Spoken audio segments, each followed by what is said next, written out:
Hey guys, Palaniuk here, hanging out at ICAST 2014. I'm in the Buck Knives booth. They don't only make knives, they make by far the best braid cutters on the market. And I don't only use these to cut braid. They've got plier tips on the end, so anytime you've got to dig that hook out deep, we've got plenty of length, you can get a good grip. But the most impressive part is that cutting surface from Buck Knives. Normally, I've got 30-pound braid here. You'd have to pull that tight. You gotta clamp down on it a couple times to cut it, but I can sit there and I can cut it all day long.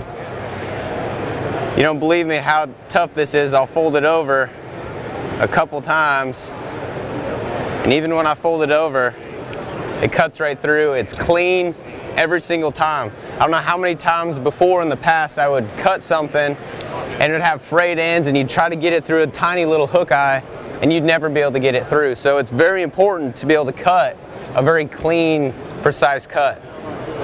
Now right here, this looks like rope. This is 250-pound braid.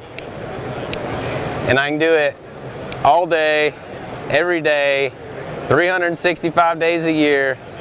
It just continues to do it over and over and over again. I mean, a 250-pound braid doesn't even stand a chance. So we talked about the cutting surface of the Buck Splizzors, but another couple key features is these replaceable blades. But you know, if you got it in your hand, they will last you for a very, very long time. But there's been times where I've had to cut things that should not be cut by these. And so if you ever get a nick in them, you can see it's got replaceable blades. Swap them out. It actually comes with a spare set of blades, so if you ever need to replace them, you can. And also, a very key feature to these splizzers is how smooth they are. One-handed operation. That's because of the discs inside of this. They're never going to rust. And so, for an entire lifetime, you've got that lifetime guarantee that those are going to open and close one-handed for the rest of your life. If you guys haven't checked out the Buck Knives Splizzors yet, you guys need to check these out. By far the best cutters out there on the market.